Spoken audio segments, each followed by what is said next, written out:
তিন শ্রেণীর মানুষকে আল্লাহ তাআলা ভালোবাসেন। আল্লাযীনা ইউনফিকুনা ফিস সাররাই ওয়াদ দাররা, যারা সুখে দুঃখে, সুসময়ে দুঃসময়ে যারা সামর্থ্য রাখা অবস্থায় আল্লাহর রাস্তায় দান করে।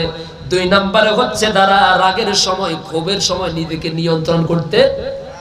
হযরত আবু হুরায়রা রাদিয়াল্লাহু তাআলা আনহু থেকে বর্ণিত, তিনি বলেন, আন্না রাসূলুল্লাহ সাল্লাল্লাহু আলাইহি ওয়াসাল্লাম قال ليس الشديد بالسرعة انما الشديد الذي نفسه عند الغضب।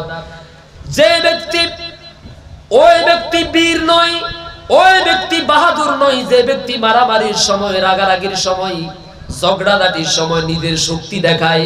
কথায় কথায় কয় লাঠি লয়, আছে না নাই? কথায় কথায় হাতের জামা উপরে উঠায় ফেলে, আছে না নাই? কয় যে আজকে তোর হাড্ডি কুট্টি গুড়া করে ফেলাম, একটু খাড়া, আছে না নাই? কথায় কথায় নিজের শক্তি প্রদর্শন করে। নবীজি বলেন ওই ব্যক্তি বীর না, বরং যে ব্যক্তির লোকবল থাকার পরেও, জনবল থাকার পরেও, লাঠির শক্তি থাকার পরেও, অস্ত্রের শক্তি থাকার পরেও, দলের ক্ষমতা থাকার পরেও, টাকার শক্তি থাকার পরেও নিজের ক্ষমতা দেখায় না, মারামারি করে না, আল্লাহ সন্তুষ্টির জন্য এখান থেকে সরে যায়। আল্লাহ নবীজি বলেন সেই ব্যক্তি হলো প্রকৃত বীর। আরো জোরে কন্যা সুবহানাল্লাহ। ওমা, আমাদেরকে কিন্তু কেউ কিছু বলা লাগে না। একজন এসে বলছে, বড় ভাই আপনারা তো উত্তর বাড়ির সলিম উদ্দিন আপনারা গালি দিছে, কথাটা কি সত্য নাকি মিথ্যা যাচাই বাছাই না করে কয় কি তার এত বড় সাহস, এই তোরা কে কোথায় আছো সবগুলোর খবর দে, ওর বাড়িতে আগুন লাগাই দে, ওর দোকানপাট ভাঙচুর কর, ওরে যেখানে পাবি সেখানে হাড্ডি গুড্ডি গুড়া করে দিবি। এরকম নেতা আছে না নাই? মানে তার ক্ষমতা দেখাইছে। আসলে কি সে বীর নাকি ভীতু? বীরকে, বীর হচ্ছে ওই ব্যক্তি যাকে বলা হলো ভাই আপনাকে অমুকে গালি দিছে। আরে ভাই, গালিকে আমি শুনছি, ও যে আমারে গালি দিছে এটা তো আমি তোমার কাছ থেকে শুনছি, ঠিক কিনা বলেন? সুতরাং যে আমাকে গালি দিছে, যার বিরুদ্ধে তুমি আমার কাছে সামসামিকি করার জন্য এসেছো, ওরে না মেরে তোমার দুই গালের মধ্যে দুইটা কষায়া থাপ্পড় দেওয়া উচিত। এরকম সামিসা আছে না নাই? যত বেজাল লাগে সব এই অধিকাংশ সামিসাদের কারণে লাগে। আর সূরা হুজুরাত, প্রত্যেক নেতারা যদি সূরা হুজুরাত পড়তেন, যে সূরা হুজুরাতে, হুজুরাত হচ্ছে সামাজিক শিষ্টাচার নিয়ে আল্লাহ তাআলা আয়াত নাযিল করেছেন, এই সূরাটা নাযিল করেছেন। খবর আসার পরে খবরের সত্যতা যাচাই করা দরকার, ঠিক কিনা বলেন? না হলে কিন্তু কান কথার উপরে, কান কথা ধরে যদি আপনি পদক্ষেপ নেন, তাহলে সমাজের মধ্যে ভাঙ্গন, বিশৃঙ্খলা, মারামারির সম্ভাবনা আছে না নাই? আমরা সমাজে কি অশান্তি চাই নাকি শান্তি চাই? সবাই কি শান্তি চায় নাকি অশান্তি চায়? শান্তি চাইতে হলে কেউ যদি আপনাকে গালি দেয়, আপনি তাকে গালি দিবেন? কথা কন না কেন? আমি প্রথম থেকে খেয়াল করছি এই পাশের ভাইরা একটু আওয়াজ কম দেন। এদিকে বোধহয় লাইট কম লাগাইছেন, কেমন? আমরা কি সমাজে শান্তি চাই নাকি অশান্তি? সবাই শান্তি চায়।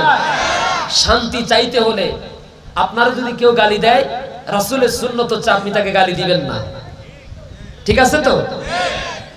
আপনাকে যদি কেউ মারতে আসে, আপনি কথায় কথা তাকে মারতে, আপনি ওই যে আমাদের ভাই হাবিল আর কাবিল, একজন আরেকজনকে মারতে গেছে, যাকে মারতে গেছে, যার কোরবানি আল্লাহ কবুল করছেন, তিনি তার ভাইকে বললেন, ভাই তুমি আমাকে মারতে আসলেও আমি তোমাকে মারতে আসবো না, কারণ আমি যদি তোমাকে মারি, আমি যদি তোমার অস্ত্রের আঘাতে, লাঠির আঘাতে মারা যায়, তাহলে কিয়ামতের দিন আমি তো আল্লাহর দরবারে হত্যাকারী হিসাবে, অপরাধী হিসাবে, জালিম হিসাবে আল্লাহর দরবারে আমাকে আসামির কাঠগড়ায় দাঁড়াতে হবে।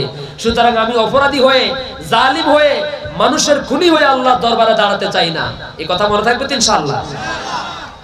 কোথাও যদি মারামারি হয়, ঝগড়াঝাটি হয়, সুযোগ পাইলে মিলাই দিবেন। কি করে দিবেন? মিলাই দিবেন, সংশোধন করে দিবেন। কিন্তু আমার দেশে কি করে জানেন? দুইজনে কিলাকিলি করে আর 100 জনের ছবি তোলে। দুইজনে কিলাকিলি করে 50 জনে লাইভে আসি, কয় দেখেন দেশের পরিস্থিতি কত খারাপ হয়ে গেছে। হ্যাঁ, 16 বছরের ছেলে 26 বছরের যুবকের গায়ে হাত দিতেছে, দেশে কোনো আইন কানুন নাই, দেশের থেকে মানবতা উঠে গেছে। এই মুহূর্তে আপনারা যে যেখান থেকে দেখতেছেন, তাড়াতাড়ি লাইভটা শেয়ার করেন। এই মুহূর্তে কি লাইভে আসা ফরজ নাকি মারামারি বন্ধ করা ফরজ? ফাসলিহু বাইনা আখাওয়াইকুম, ফাসলিহু বাইনা আখাওয়াইকুম। যখন তোমাদের দুই ভাইয়ের মধ্যে মারামারি লাগে, ঝগড়া লাগে, মারামারি লাগার সম্ভাবনা আছে, তখন তোমরা তাদের মধ্যে সংশোধন করে দাও। কার কথা? তাহলে মারামারি বন্ধ করার কাজে যাওয়াও এটা একটা ইবাদত। মারামারি বন্ধ করাটাও কি ইবাদত? শুধু নামাজ পড়া ইবাদত না। আবার কেউ কেউ আছে কয় বেড়া লাগ দিতে বহুদিন পর্যন্ত সালিশ দরবার করতে পারি না, পকেট খালি। হ্যাঁ, এটা আমগো ওই লক্ষ্মীপুরের ওইদিকে আছে, আমগো এদিকে নাই। বেড়া লাগ দিতে তুই ফাইজলামি করস কা? তোরে কে কইছে নাকি ছুড়ে গেল? দিওগার নাক না হাঁটলে তারপরে এই যে কয়েকদিন পর্যন্ত বেটা চা পান কর, চা পানি খাইবার টাকা নাই পকেটের মধ্যে, তা বিচার আসার কি করার লাগতো না? ঠিক না বলেন? আমার দেশের কিছু মানুষ আছে যারা উভয় পক্ষকে লাগাই দেয়, ঠিক কিনা বলেন? এরপরে সন্ধ্যার পরে তিনি বিচারক, সন্ধ্যার পরে তিনি কি আছে না নাই? আসুন, আমরা সবাই আল্লাহর বান্দা, আমরা সবাই রাসূলের উম্মত, আমাদের সংবিধান আল কোরআন, আমাদের ঠিকানা আল্লাহর জান্নাত, ঠিক কিনা বলেন? আল্লাহ সুবহানাহু ওয়া তাআলা আমাদের সবাইকে শান্তিপূর্ণভাবে দল মত নির্বিশেষে কাঁধে কাঁধ মিলিয়ে বুকে বুক মিলিয়ে আল্লাহর গোলাম হয়ে নবীজির উম্মত হয়ে বসবাস করে আল্লাহর এই সমাজটাকে যেন আমরা যেন শান্তিপূর্ণভাবে আল্লাহর জান্নাতের বাগান বানাতে পারি। সবাইকে তৌফিক দান করুন। হাযা মা ইনদি ওয়াল ইলমু ইনদাল্লাহ আলাইহি তাওয়াক্কালতু ওয়া ইলাইহি উনীব। আসসালামু আলাইকুম ওয়া রাহমাতুল্লাহি ওয়া বারাকাতুহু।